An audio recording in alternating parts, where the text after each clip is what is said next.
দেখুন, supreme court এর আগেও বলেছিল ডাক্তারদের কাজে যোগদান করতে। সুপ্রিম কোর্ট কখনো বলতে পারে না যে আপনাদের দায়ী দায়িত্ব অবজ্ঞা করে সেবা বন্ধ করে আন্দোলন করুন। এটা সুপ্রিম কোর্ট বলতে পারে না।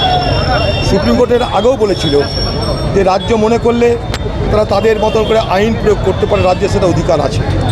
সেই অধিকার ফলাতে গিয়ে বাংলার মুখ্যমন্ত্রী, আপনাদের মনে আছে যে কলকাতায় জনসভায় বলেছিল যে ডাক্তারবাবুরা আপনাদেরকে আমি অনেক কিছু করতে পারি, এফআইআর করতে পারি, আপনাদের জীবন বিপন্ন করতে পারি, ভবিষ্যৎ ধ্বংস করে দিতে পারি, আপনারা কাজে যোগদান করে সে ভয় ভীতি দেখানো হয়েছিল। সেদিন বলা হয়েছিল বাংলার যুবকদেরকে তোমরা আগামী দিনে ফস করতে শেখো।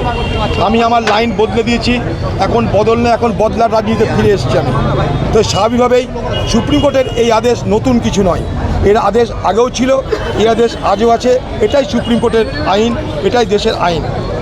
ভারতবর্ষে যারা এই বাংলায় যারা আন্দোলন করছে জুনিয়র ডাক্তাররা, তাদের আন্দোলন যথার্থ, কিন্তু কথা হচ্ছে যে পশ্চিমবঙ্গ সরকার চাইছে সেই আন্দোলনকারী ডাক্তারদের সঙ্গে সাধারণ মানুষেরা সংঘাত তৈরি করছে, রুগীদের সঙ্গে সাধারণ ডাক্তারদের, জুনিয়র ডাক্তারদের সংঘাত করে একটা উত্তেজনার বাতাবরণ তৈরি করতে।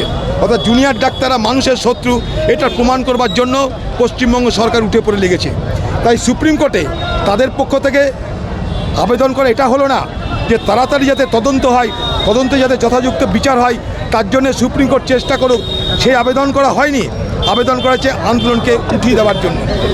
সেখানটা একটা জিনিস হতে পারে যে আমরা চাইব যে মানুষেরও সেবা হোক, আন্দোলনও হোক, এটার মধ্যে কোনো অন্যায় কিছু নেই। জুনিয়র ডাক্তার তারা এরা ভালো বুঝবে আমার থেকে, ডাক্তারি তারা আন্দোলনটা তারা করছে, কিন্তু কথা হচ্ছে সাধারণ মানুষের পরিষেবা দেওয়ার ব্যাপারটাও মাথায় রাখা দরকার। তাই আন্দোলন এবং সেবা এই দুটোকে হাইব্রিড করে করা যায় কিনা তারা এটা দেখতে পারে। আচ্ছা, মুখ্যমন্ত্রী বলছেন যে এবার উৎসবে ফিরে আসো, অভয়ার মৃত্যু কি তাহলে উৎসবে পরিণত হবে? মুখ্যমন্ত্রীর কাছে তাই হয়েছে। আমি তার জন্য একটু আগে বক্তব্যে বললাম যে সারা বাংলার মানুষ দুঃখী, সারা দেশের মানুষ দুঃখী, সারা বিশ্বের মানুষ দুঃখী যখন এই আরজিকর কাণ্ডের ঘটনায় একটা সাধারণ পরিবারের চিকিৎসক ছাত্রী, বিশ্ব যেখানে দুঃখিত সেখানে পশ্চিমবঙ্গের মুখ্যমন্ত্রী উৎসব করার মেজাজ চলে এসেছে।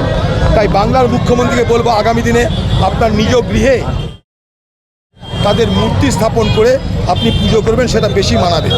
আপনি বললেন আদালত বিচার করবে, কিন্তু জনতার আদালতে হ্যাঁ নিয়ে আসছে, আগামী দিনে আনবে। যদি বিচারের আদালতে বিচারকদের কাছে যদি বিচার না পাই, বাংলায় যদি বিচার না হয়, তাহলে মানুষের আদালতে আসতেই হবে প্রত্যেককে। মানুষের আদালতে আসা মানে সেই সরকারের বিচার হওয়া। সরকারের বিচার কী হয় গণতন্ত্রে আপনি আমি সবাই জানি, কিন্তু আদালতে তো বিচার হবে কি করে? আদালতে বিচার করতে গেলে তথ্য চাই, প্রমাণ চাই। সেই তথ্য প্রমাণ লোপাট করা হয়েছে, গাছের গোড়া কেটে দেওয়া হয়েছে, গাছের আগায় জল ঢেলে বলছে আমি চেষ্টা করছি।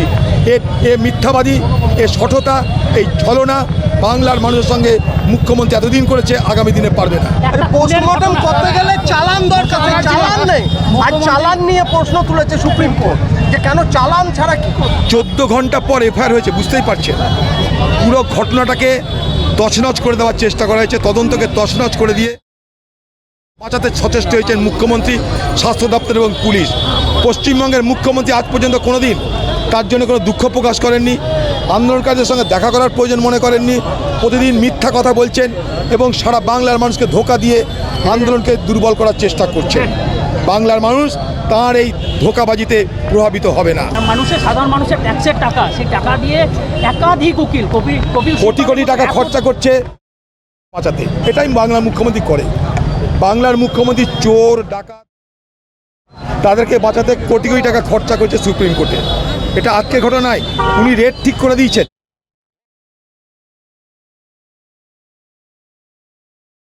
2 লাখ, কোথাও 5 লাখ, কোথাও 10 লাখ। তিনি এখন মাংসের ব্যবসা শুরু করে দিয়েছেন বাংলায়। তিনি বাংলায় মাংসের ব্যবসা শুরু করে দিয়েছেন হবে এরপরে টেন্ডারে অংশগ্রহণ করবে, এটাই বাংলার মুখ্যমন্ত্রী আগামী দিনে করবে বাংলার মানুষের জন্য।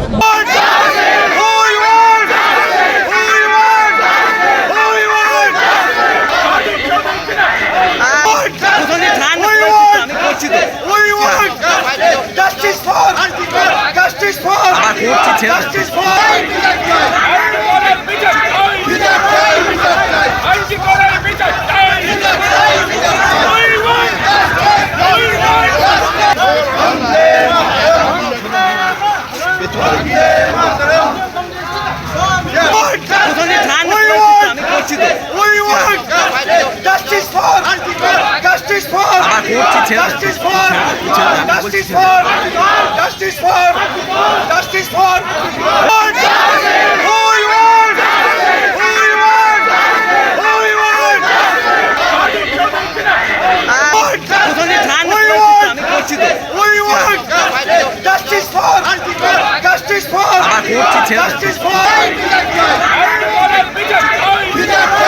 for